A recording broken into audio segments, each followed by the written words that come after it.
I really want you to think back for a second to a very specific feeling from when you were younger. Oh, wow. Okay. Going way Yeah, back. way back. Duh. Try to remember the exact physical sensation of the final school bell ringing at the end of the day. Do you remember that? Oh, absolutely. It's visceral. Right. You got this heavy backpack slung over one shoulder. You were walking out through those double doors. And, I mean, maybe it was a really rough day. Yeah, maybe there was some hallway drama, or, maybe someone said something incredibly cruel to you in the cafeteria. Exactly. Or you just felt completely ostracized by your friend group. Yeah. But the moment you heard that shrill ringing of the bell and you stepped onto the yellow school bus, Or you finally turn the knob and walk through your own front door at home. yes, there was this undeniable physical boundary. You were safe. It was a geographical sanctuary. I mean, the bullying, the social pressure, the intense, suffocating hierarchy of the schoolyard, it all had a physical limit. It literally stopped at your property line. It did. You Yeah. could go to your bedroom, shut the door, throw your bag on the floor, listen to some music, and actually decompress. You could just breathe for a minute. Right. The threat was left in a brick building miles away, locked up until 8 in the morning the next day. Exactly. You could actually breathe. The nervous system could reset itself. But when you look at the reality of today, that bell, it doesn't mean anything anymore. No, it's completely obsolete. That geographical sanctuary has been completely demolished. And that jarring reality is exactly what we are focusing on today in this deep dive. It's a heavy one, but so necessary. It really is. We are looking at a topic that touches almost every single person listening to this, whether you realize the extent of it or not. We're talking about cyberbullying. But we aren't just going to look at the dark side of this, right? No, absolutely not. We aren't going to sit around wringing our hands about the state of the internet. Today is specifically about protection, prevention, and reclaiming power in a 247 digital world. Which is why we're calling this focus Own Your Power. Yes, own your power, because it is incredibly necessary right now. The landscape has shifted so radically under our feet that most of us are still trying to navigate it with severely outdated maps. We really are. We are applying 20th century coping mechanisms to a 21st century psychological crisis. Like telling kids to just walk away or, sticks and stones. Exactly. It simply does not compute anymore. The environment is completely different. Okay, so let's unpack this. To build a new map for you today, we've pulled together a massive stack of research. We have a lot to get through. We really do. We're synthesizing the latest statistical data on the scope of digital harassment, along with a really comprehensive tactical playbook on dealing with digital threats. And there's also a deeply fascinating psychological analysis we're pulling from titled No Escape: Bullying Online and Offline. Yeah, that paper is incredible. And the mission here is deeply practical. We want to help you navigate this modern minefield. Because whether you are a parent desperately trying to protect your kids from something you never had to deal with at their age, Or you are an adult dealing with relentless workplace harassment on Slack or email. right, or you just want to understand the psychological architecture of our digital lives, we are going to equip you with actionable tools and some pretty profound insights into how all of this works under the hood. And to really understand what's happening under the hood, we first have to completely shatter this lingering, stubborn misconception that what happens online is just, kids being kids. That phrase drives me crazy. Same. Or the idea that a digital attack is somehow less real than a physical shove into a locker. That trivialization is honestly one of the biggest hurdles we face in addressing the problem. When researchers study this, they define cyberbullying as willful and repeated harm inflicted through the use of computers, cell phones, and other electronic devices. But I mean, that clinical definition masks a massive, agonizing spectrum of human behavior. It really does. It sounds so sterile on paper. Right, because we aren't just talking about someone leaving a mean comment on a photo. We are talking about highly coordinated social exclusion. We are talking about doxing. Yes, explain that real quick for anyone who doesn't know the term. So doxing is the malicious excavation and publishing of someone's private information, like their home address, their phone number, or their family members' details. And the goal there is specifically to invite a wider mob to harass them, right? Exactly. It's weaponizing the internet against one person. It also includes complex impersonation, where someone creates fake profiles to systematically humiliate someone else. And the non-consensual sharing of intimate images, which is just It's designed to utterly destroy a person's reputation in seconds. And when you look at the sheer scale of this, it is breathtaking. The numbers are wild. They really are. The Pew Research Center data from 2022 shows that 46% of U.S. teens ages 13 to 17 have experienced at least one form of cyberbullying. Almost half. That is just staggering. And the Cyberbullying Research Center's own massive national study corroborates this almost exactly. They put lifetime victimization at 46.5%. So it's not a fluke in the data. No, not at all. What's fascinating here is the sheer consistency of those numbers across different independent studies. We are constantly hovering right around that 46 to 47% mark. So if you visualize a typical high school classroom of 30 kids, nearly 15 of them have been targeted. Exactly. It is no longer an anomaly. It is a normalized, systemic feature of adolescent culture. But it's not just adolescent culture. And this is the part that I think is going to shock a lot of people listening. Oh, definitely. The Anti-Defamation League released a massive report recently on online hate and harassment, and they found that 52% of adults in the United States have experienced online harassment in their lifetime. More than half of all adults. Right. We have this cultural blind spot where we think cyberbullying is something you age out of when you graduate high school. We think of it as a maturity issue, like, oh, teenagers are just dramatic. But it's not. It's an environment issue. So it's the platforms themselves. Well, it's that adult harassment is fundamentally the same psychological mechanism as teen bullying, just with different stakes and dressed up in different costumes. Okay, that makes sense. The human drive to dominate, to exclude, and to humiliate outgroup members doesn't magically evaporate when you turn 18. It just adapts to adult environments. So instead of a high school group chat where someone is being mocked, what does it look like? It's a neighborhood Facebook group where an adult is being socially ostracized over a petty local dispute. Oh man, neighborhood groups are notorious for that. They really are. Or instead of a locker room, it's a corporate email chain. It's a professional networking site like LinkedIn or a company Slack channel. Where passive-aggressive bullying, exclusion from crucial communications, or outright defamation is taking place. Exactly. The playground just became the office. And the vectors for this cruelty have evolved so incredibly fast. It feels like we're constantly fighting the last war, We are absolutely always a step behind the technology. It's not just a cruel text message anymore. The threat has mutated. We are dealing with AI-generated content now. Deepfakes. Right, deepfakes, where someone's face is flawlessly superimposed onto compromising material. And the victim has to somehow prove to their family or their employer that it isn't real. Which is almost impossible to do once it goes viral. We are also dealing with anonymous messaging apps that sweep through middle schools, practically designed from the ground up to facilitate consequence-free cruelty. And we are seeing massive amounts of highly organized harassment in online gaming chats, too. Like on Discord servers or Twitch streams. It really feels like we've built this massive, sprawling digital city, gleaming and futuristic, but we completely forgot to install streetlights or hire a police force. That is a perfect analogy. We just threw billions of people into it and said, good luck. So what does this all mean for the citizens living in it? If we connect this to the bigger picture, your analogy of the digital city without streetlights perfectly captures the evolutionary mismatch we are experiencing. Evolutionary mismatch. What does that mean in this context? Well, the evolution of our technology, specifically the unprecedented speed, the global reach, and the engineered anonymity of it, has vastly outpaced our social and neurological evolution. Okay, break that down for me. Think about it from a biological perspective. Human beings evolved over hundreds of thousands of years to manage social conflicts in very small, face-to-face groups. Right, like small tribes. Exactly. In a hunter-gatherer tribe, there were immediate physical and social consequences for bad behavior.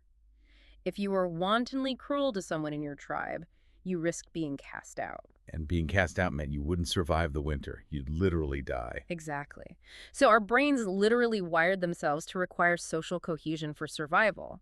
We have a biological imperative to care about our reputation. We have thousands of years of social conditioning built around looking someone in the eye when we speak to them. Right. Reading their facial expressions and modulating our behavior based on their pain response. If you see someone cry, you naturally back off. Usually. Yes. Now, almost overnight, in evolutionary terms, we've stripped away the eye contact. We've stripped away the immediate social consequences. We've handed people tools of mass communication. And we haven't developed the psychological or societal infrastructure to handle the environment we've created. Which perfectly sets up the skeptic's favorite argument. You hear this all the time from people who haven't experienced it. Well, the just log off crowd. Exactly. Just log off, just close your laptop, put the phone in a drawer.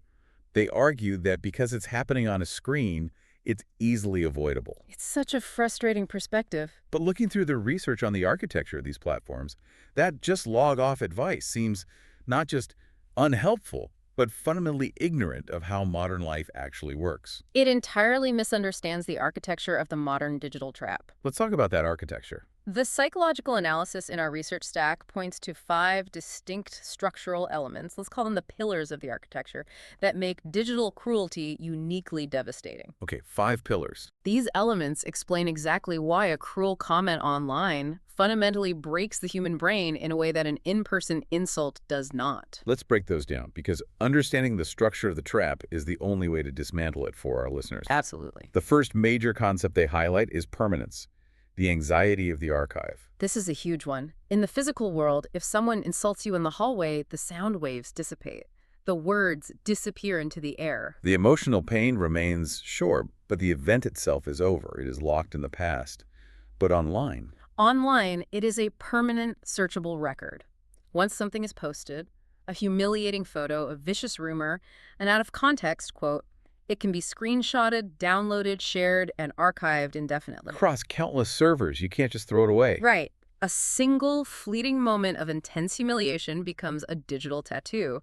And for the victim, this creates a persistent, terrifying baseline of anxiety. Because they know it's always out there. They know that the embarrassing moment is just lying dormant.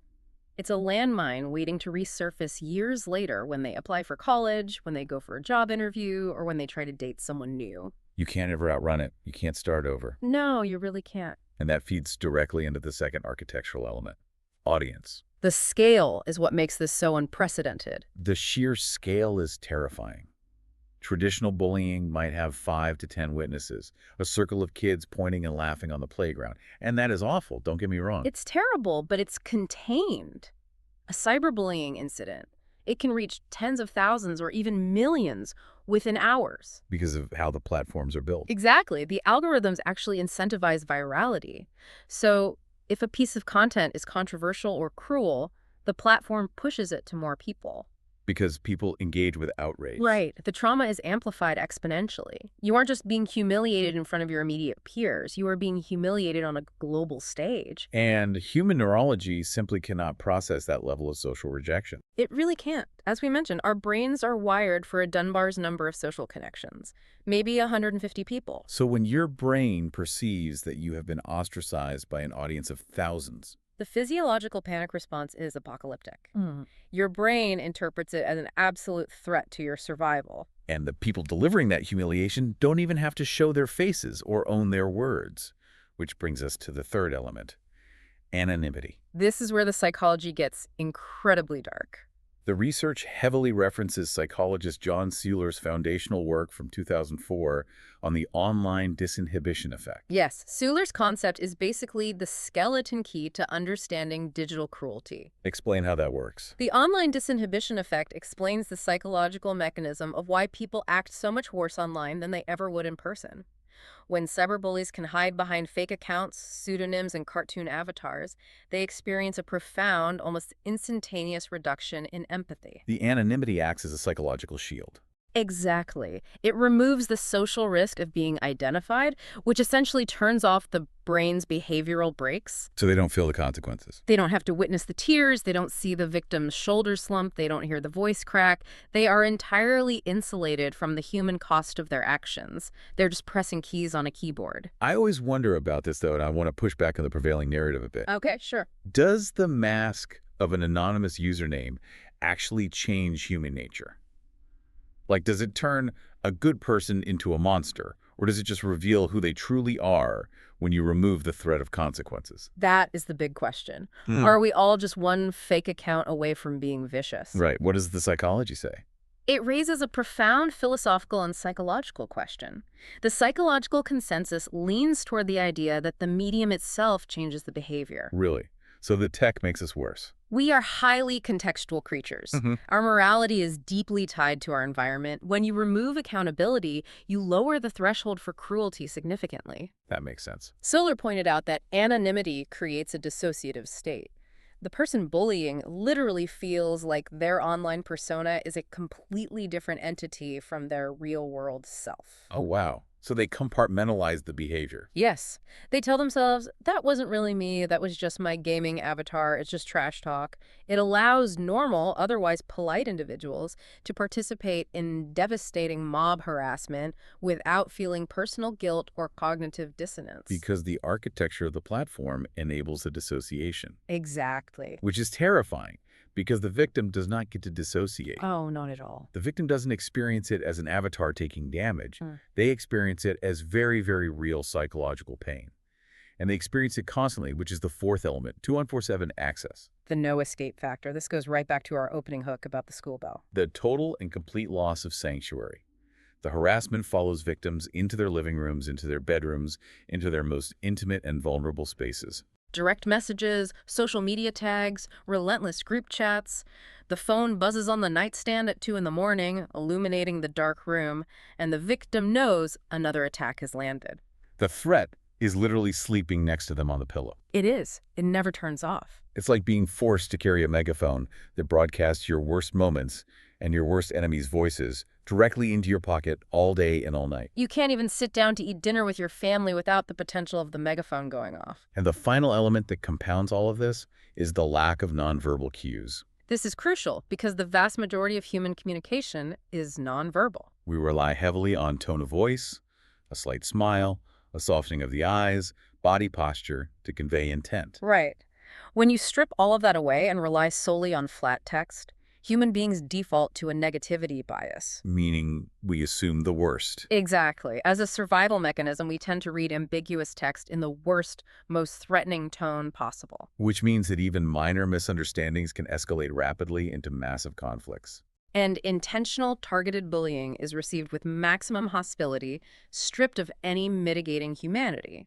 So when you take all of these architectural elements together, the permanence of the digital archive, the terrifying scale of the audience, the dissociative cruelty of anonymity, the 247-bedroom invasion, and the inherent negativity bias of text. You completely understand why a recent study highlighted in our research found that 67% of teens explicitly state that cyberbullying is worse than in-person bullying. 67%. That's huge.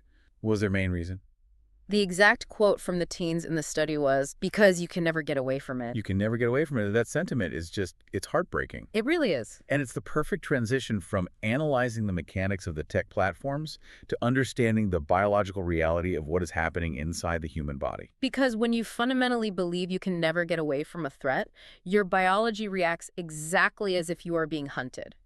So let's talk about the physical body. Let's talk about the brain on the 247 threat. It's a biological crisis. Right, because we often culturally treat bullying as merely an emotional issue. We say, oh, their feelings are hurt, they need to toughen up. Which is completely the wrong way to look at it. But reading through these medical journals, they make it explicitly, undeniably clear that this is a physiological trauma response. Mm-hmm.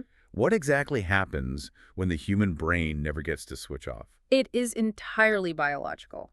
Humans, like all mammals, require spaces of absolute safety to regulate our nervous systems. That reset we talked about earlier. Yes.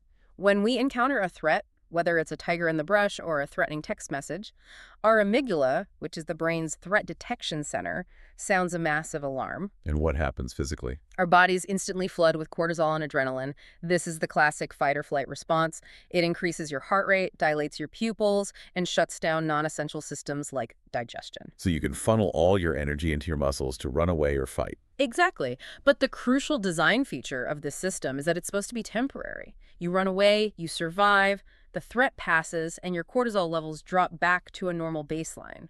But with cyberbullying, because of that 247 access, because the phone is in your pocket, the predator is always with you. The threat never passes. So what happens to the brain? The brain is trapped in a perpetual state of fight or flight. The cortisol never clears from the bloodstream. And chronic, unrelenting cortisol is incredibly toxic to the body. It's literally poisoning them with stress. Yes. This state of chronic stress leads directly to deep physiological burnout. The body is essentially redlining its engine all day and all night. Which has to lead to physical symptoms. Profound physical exhaustion, compromised immune systems, and critically, the total destruction of sleep architecture. Because they can't turn off enough to rest. Victims are lying awake, their nervous systems vibrating, anticipating what might be posted about them while they are unconscious. And without deep REM sleep, the brain cannot process emotion. So the emotional regulation collapses entirely. Completely collapses. And as that profound physical and emotional exhaustion sets in, there's a psychological phenomenon that the research highlights, which I think is one of the most dangerous concepts we'll discuss today. You're talking about learned helplessness. Yes, learned helplessness. Can you really unpack how that works and why it's so uniquely triggered by the digital environment? Learned helplessness is a foundational concept in psychology. It was originally discovered by Dr. Martin Seligman in the late 1960s. Okay, tell us about the origin of it. He was conducting experiments with dogs, and he found that if an animal is repeatedly subjected to an unavoidable negative stimulus, in his case, mild electrical shocks, and they learn that nothing they do can stop the shock. I just give up. Eventually, they will just stop trying. Even when the researchers later presented an obvious opportunity to escape, the dogs would just lie down and accept the shock. That is so sad. The animal had cognitively learned that it was helpless. The cognitive shift went from, I need to find a way out, to there is no way out, so why try? Exactly. Now, map that neurology onto a human being facing relentless digital bullying. Oh, man. When a teenager or an adult feels they cannot escape the harassment because they bravely block one account and 3 more anonymous burner accounts instantly pop up. Or because the humiliating rumor spreads across 5 different apps faster than they can possibly report it. Right. They internalize the core belief that resistance is futile. They stop trying to defend themselves. They withdraw entirely from social interaction. And what does that state do to a person long term? This state of learned helplessness is not just sadness. It is one of the strongest neurological predictors of clinical depression and suicidal ideation. The brain essentially gives up on survival. And the data backing this up is incredibly grim, but we have to look at it to understand the stakes. We can't ignore the numbers. A major meta-analysis published in JAMA Pediatrics, which is a massive, rigorous review of multiple independent studies, found a direct, highly significant link between cyberbullying victimization and higher odds of self-harm and suicidal ideation. It's not a loose correlation. No, it is a profound biological risk factor. But there was another study in this stack that absolutely stopped me in my tracks. It made me rethink everything about the long-term timeline of this trauma. You're referring to the King's College London study. Yes. Here's where it gets really interesting and honestly terrifying. It's a landmark piece of research. This is a longitudinal study published in the American Journal of Psychiatry. They tracked a cohort of people over decades, and they found that the mental health, the physical health, and even the economic effects of childhood bullying were still highly detectable up to 40 years later. 40 years. 40 years. We were talking about a half-century echo from a childhood event. A 13-year-old gets relentlessly bullied online, and at 53 years old, they are still experiencing higher rates of clinical depression, severe anxiety disorders, and lower economic standing specifically tied to that childhood trauma. It sounds impossible, but it's true. How is that biologically possible? I mean, how does an insult at 13 cost you a promotion at 50? If we connect this to the bigger picture of neurobiology and human development, it makes complete sense, as devastating as it is. We have to remember that adolescence is a period of massive, foundational neurological remodeling. The brain is basically under construction. Highly plastic. It is pruning synapses and literally wiring its white matter based on the environment it finds itself in. So if a brain is marinating in a toxic soup of chronic stress hormones, That constant, unending cortisol we talked about. right, during those critical developmental years, it physically alters how the brain develops. It actually changes the physical structure of the amygdala and the hippocampus. So it's not just a bad memory, it's a structural change to the hardware. Precisely. It permanently alters how the individual forms attachment patterns with other human beings. It fundamentally warps their self-concept. Because their baseline assumption becomes what? Their baseline assumption, baked into their neural pathways, becomes that the world is inherently hostile, that peers are dangerous, and that they are essentially unworthy of protection. And that underlying architecture doesn't just evaporate when they get their high school diploma. No, it influences Every romantic relationship they try to build, how they handle conflict with a spouse. How they negotiate for a salary, how they advocate for themselves in a corporate meeting. Exactly. They are operating an adult life on an operating system that was corrupted by trauma at age 13. It casts a massive shadow over their entire adult trajectory. And speaking of adult life, the adult impact happening right now in the present is just as visceral. Workplace bullying is a massive issue. The Workplace Bullying Institute recently linked workplace cyberbullying, the relentless after-hours emails demanding immediate responses, the deliberate exclusion from crucial Slack channels, the subtle digital undermining on shared documents. They linked this directly to PTSD symptoms. PTSD, chronic insomnia, and massive professional deterioration. So whether you are 14 trying to survive middle school or 44 trying to survive a toxic corporate culture, the human brain simply cannot sustain constant digital hostility. It breaks down. The physiological hardware simply isn't designed for an environment of unending threat. Knowing that the psychological and biological toll is this devastating, and that the stakes are this high, literally altering brain development, destroying sleep architecture, and predicting self-harm early intervention becomes the absolute most critical thing in the world. We have to stop the marinating process as early as possible. But here's the massive roadblock we run into. How do you intervene if the victim is hiding it? This is the tricky part. Because the data clearly shows that the vast majority of them are suffering in total secrecy. This is what researchers call the silence gap, and it is arguably the most dangerous aspect of the entire cyberbullying epidemic. Just how big is this gap? Researchers Pachin and Hinduja found that fewer than half of cyberbullied teens ever tell a parent or a trusted adult. The federal resources at stopbullying.gov confirm the exact same trend. The majority suffer in absolute agonizing silence. But why? I really want to dig into this.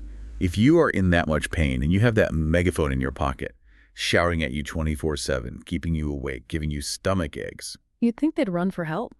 why wouldn't you go to the person whose literal job it is to protect you?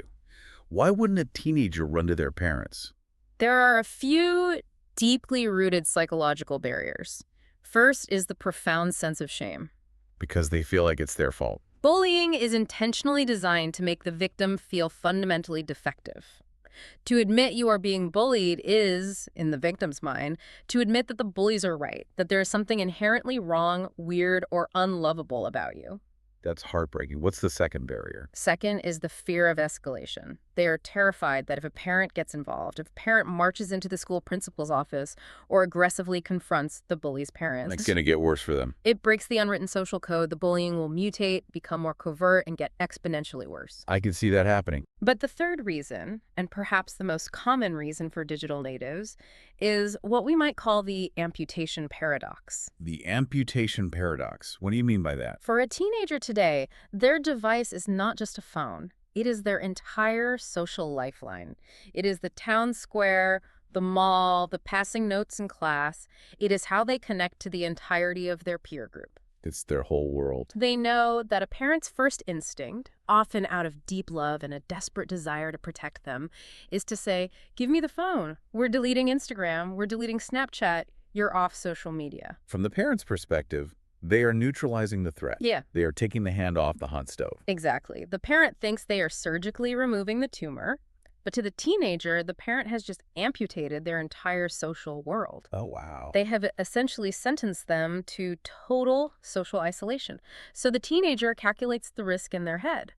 I will silently endure the cyberbullying, as awful as it is, because telling my parents guarantees social death. It guarantees I will be cut off from my actual friends, too.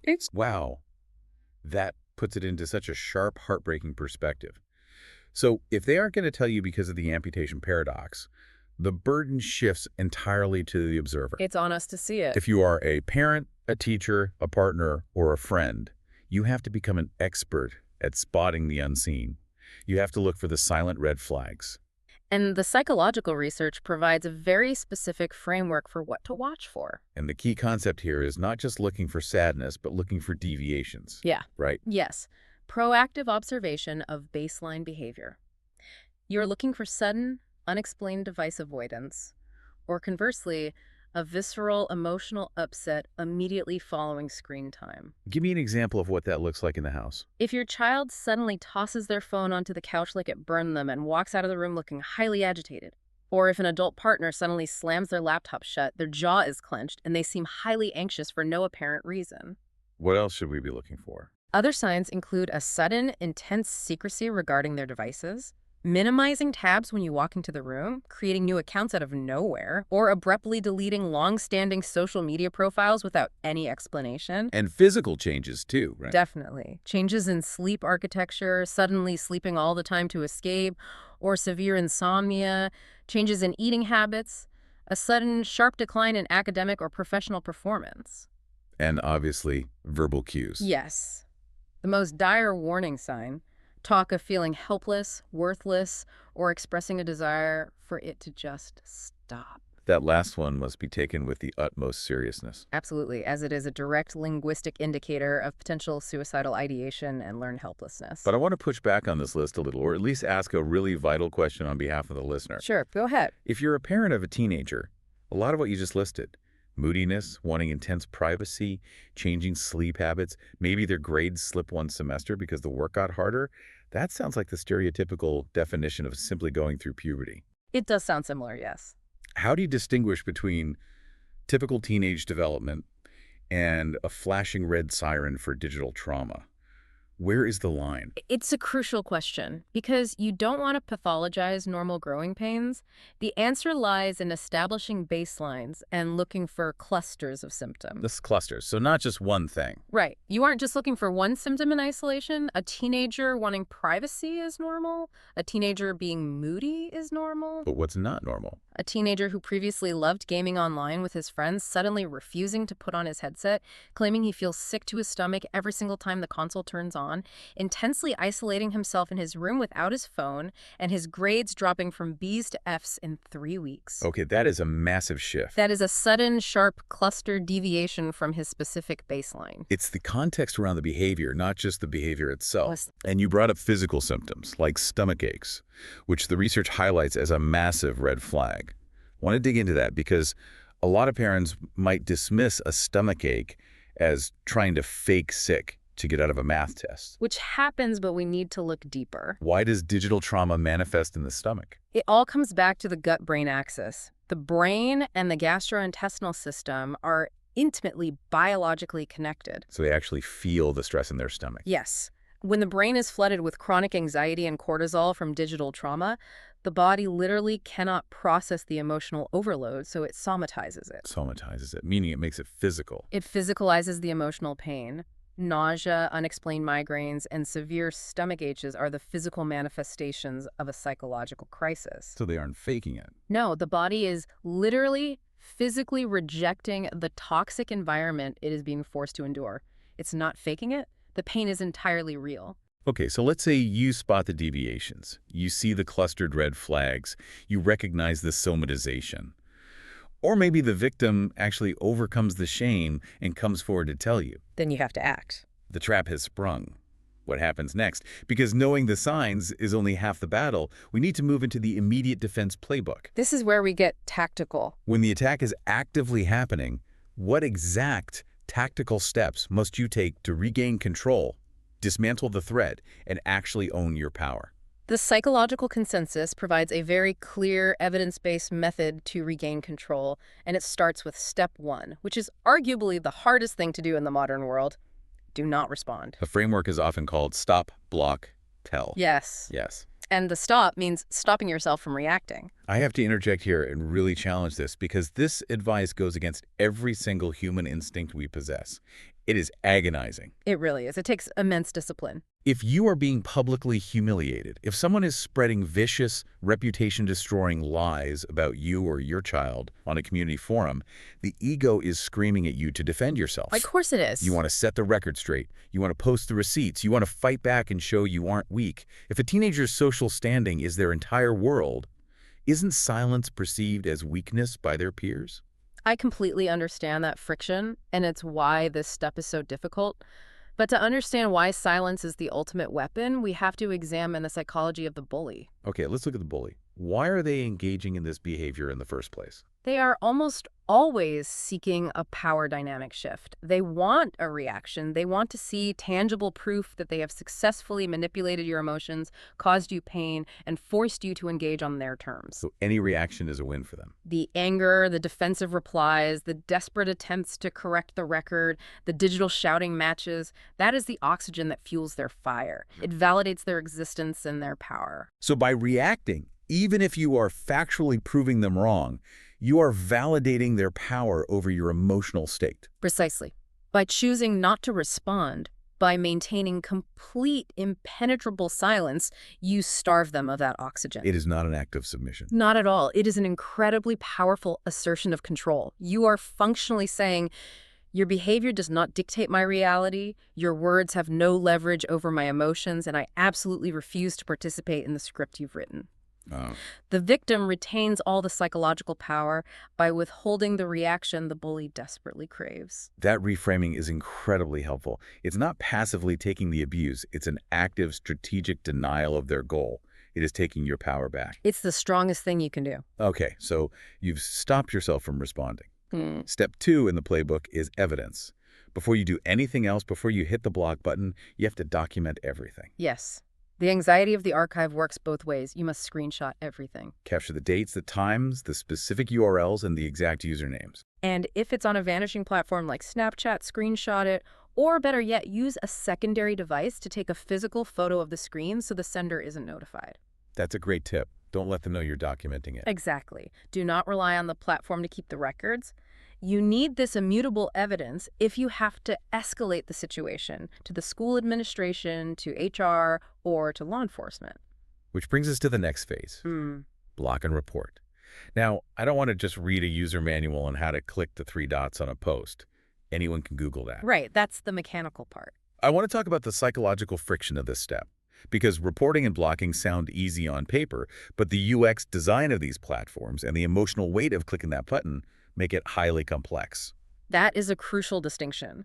The friction is immense. Platforms often bury their reporting tools under multiple submenus because, frankly, processing reports costs them money and moderation resources. It's designed to be difficult. It is.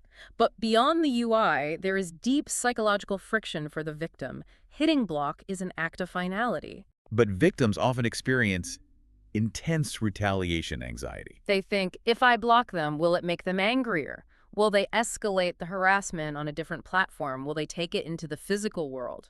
And even more complicated, victims often feel a perverse need to monitor the bully's feed just to know what is being said about them. It's hypervigilance. Blocking cuts off their intel, which can temporarily spike their anxiety. You feel like you're flying blind while people are shooting at you, but you have to push through that friction. And we also have to recognize that the platform AI isn't going to save us.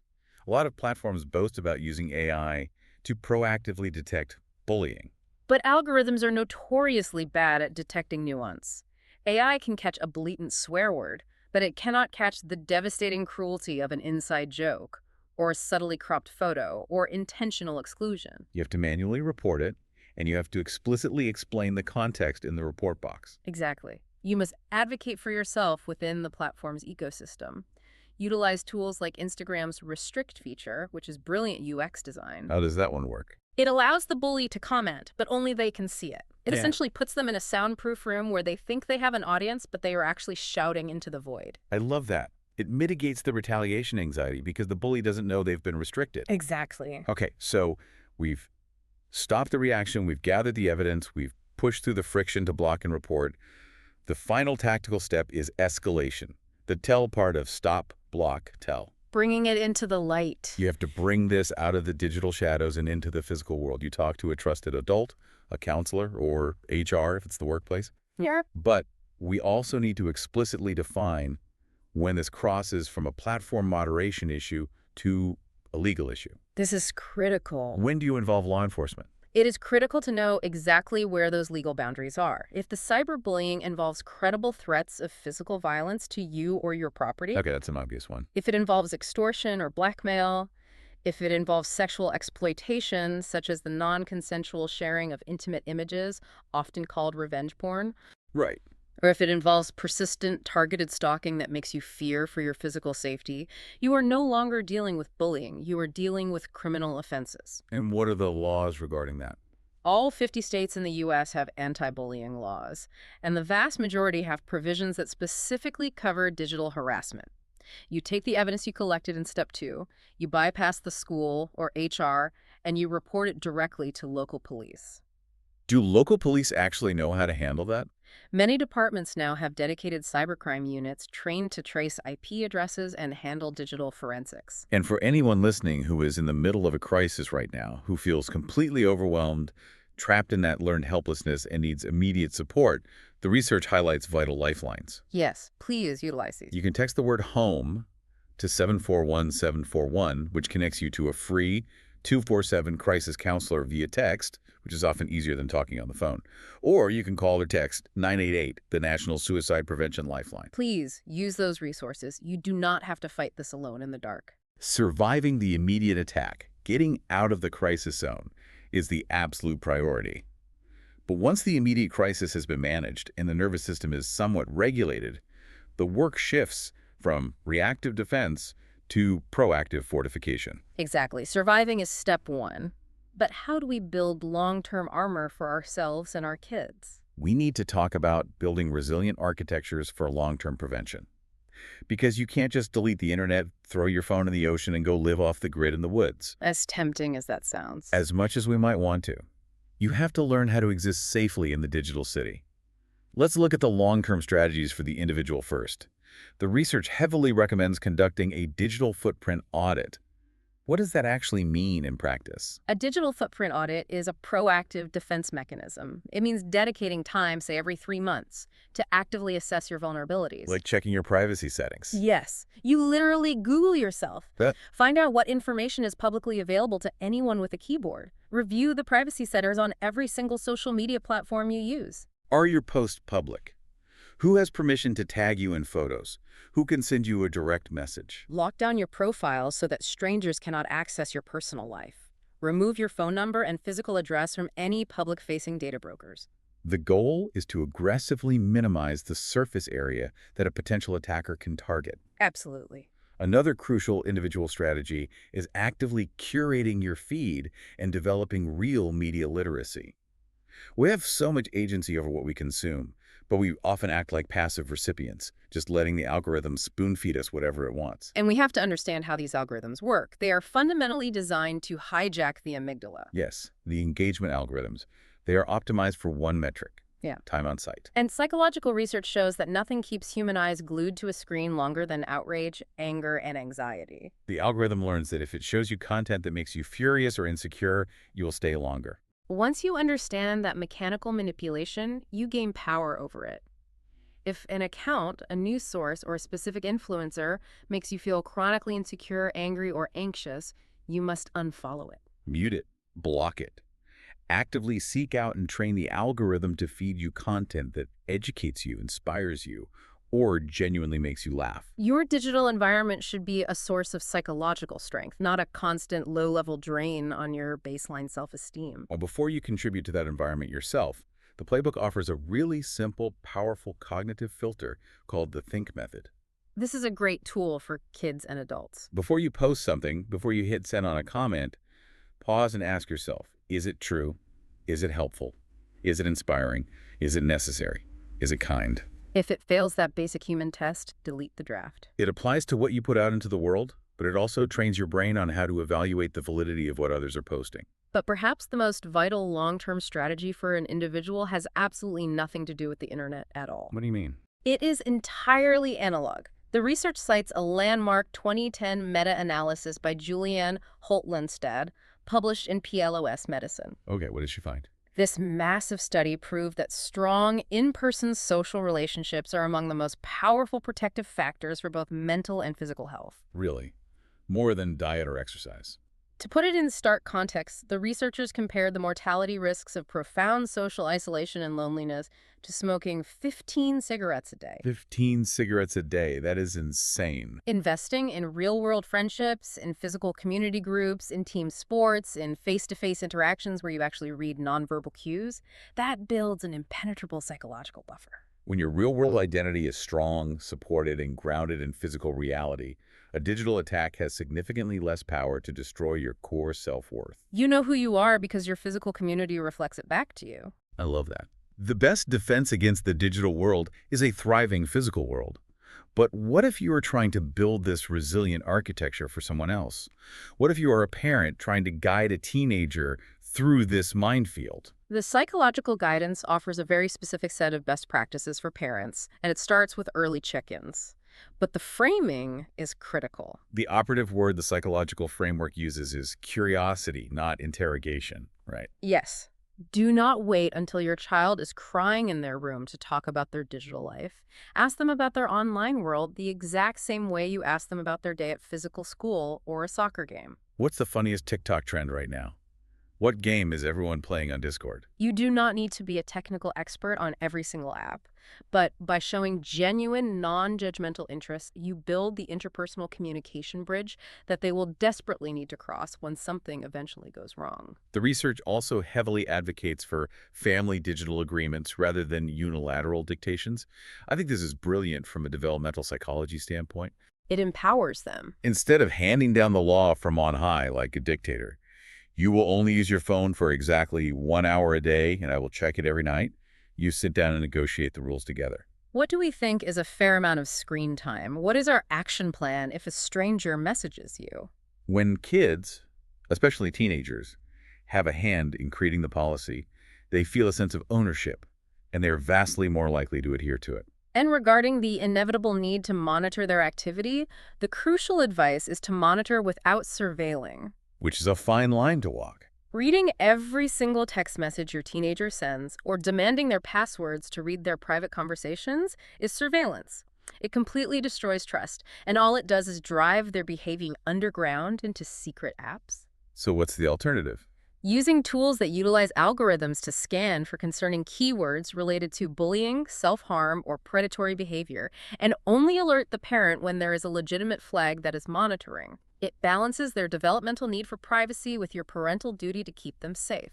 But the single most important thing for parents, and honestly, this is my favorite concept from the entire stack of research, the absolute biggest aha moment is creating a no-shame reporting culture in your house. It's the ultimate safety net. The rule must be explicitly stated.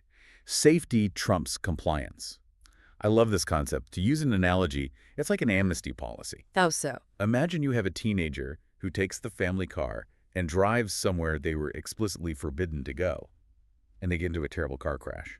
When they call you, the parent, we deal with physical safety first. Right, are they hurt? Are you hurt? Are you bleeding? Do you need an ambulance? We get you to the hospital. The punishment for breaking the rules and taking the car comes way, way later, if at all. The immediate response is pure protection. That analogy is utterly perfect because, as we discussed with the amputation paradox, the paralyzing fear of losing the device is the #1 reason kids hide cyberbullying. Right. They think they'll be punished for being victimized. If a teenager knows that if they come to you and say, I'm being harassed on an app you told me not to download, and they know your immediate reaction will be anger, lecturing, and the immediate confiscation of their phone, They will never, ever tell you. they will suffer in silence. A no-shame culture means you sit them down, look them in the eye, and say, I do not care what app you were on. I do not care if you broke our screen time agreement. If someone is hurting you online, you come to me, and you will not be in trouble. We are an alliance. We will fix the problem together, and you will not lose your phone for telling me the truth. That one conversation, that proactive amnesty policy, could literally save a life. It completely dismantles the power structure of the bully because the bully relies on the victim's isolation. Exactly. It replaces terrifying isolation with an unbreakable alliance. It really does. Okay, we have covered an immense amount of ground today. We started by looking at the sheer, terrifying scale of this modern digital city we've built without streetlights. The fact that nearly half of all teens and over half of adults are facing this systemic harassment.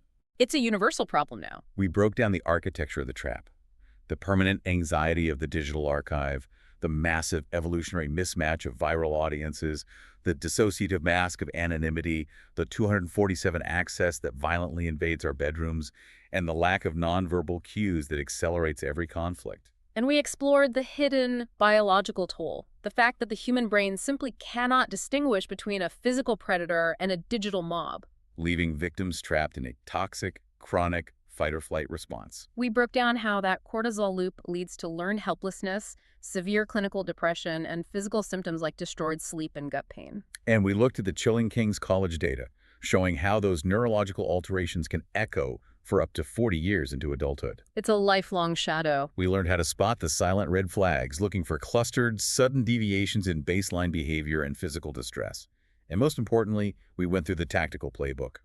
Stop, block, tell. Actionable steps. We learned how to override our ego, to starve the bully of the reaction they crave, how to gather immutable evidence, how to push through the psychological friction of reporting tools, and where the legal lines are drawn. And finally, we discussed how to build a fortress of long-term resilience through digital audits, algorithmic media literacy, strong offline connections, and establishing a no-shame amnesty culture in our homes. The overarching message is exactly what the title of this focus implies. Own your power. The entire architecture of cyberbullying is meticulously designed to make the victim feel powerless. It is designed to feel permanent, infinite, and inescapable, but it is an illusion. You have the power. You can take one step. You can save one screenshot. You can push through the anxiety and block one account.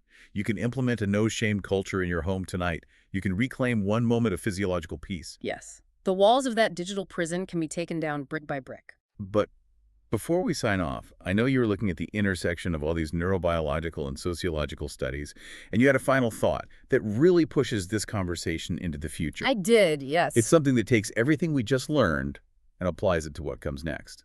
It's a concept that wasn't explicitly stated in the research stack, but it's the logical and perhaps deeply unsettling conclusion of everything we've discussed today regarding brain plasticity. Go ahead, lay it on us. We established through the longitudinal data that childhood bullying, particularly the inescapable 247 digital kind, literally alters the physical development of the human brain. It changes attachment patterns, it suppresses empathy responses, and it permanently elevates baseline threat assessments. Right. Right now, we have an entire generation of digital natives, hundreds of millions of kids across the globe, whose brains are physically evolving right this very second inside this unprecedented crucible of permanence, audience, and anonymity. They are marinating in an entirely new environment. Exactly. My question is, what happens in 20 years? What kind of entirely new digital world will they build when they grow up to become the software engineers, the algorithm designers, and the massive tech CEOs of tomorrow? Oh, wow. Will their neurologically altered brains unconsciously replicate the trauma, the dissociation, and the hypervigilance they grew up with, baking those defensive mechanisms even deeper into the very code of the next iteration of the internet? Whoa. Or, having survived a crucible and deeply understood the pain of the trap, will they be the generation that finally figures out how to engineer empathy, friction, and genuine psychological safety directly into the infrastructure of the digital city? Wow. That is a massive structural question to leave hanging in the air. Are we currently raising the architects of an even darker prison? Or are we raising the engineers of a future sanctuary? You'll have to see. That is something to really sit with and ponder. We want to encourage you to keep questioning the digital structures around you, keep auditing your environment, and keep learning how to protect yourself and the people you love. You do not have to live at the mercy of the megaphone in your pocket. Find your physical boundaries again. Cultivate your real-world community. Remember that feeling of the final school bell. You have the power to ring it yourself. Thank you for joining us, and we will see you on the next Deep Dive.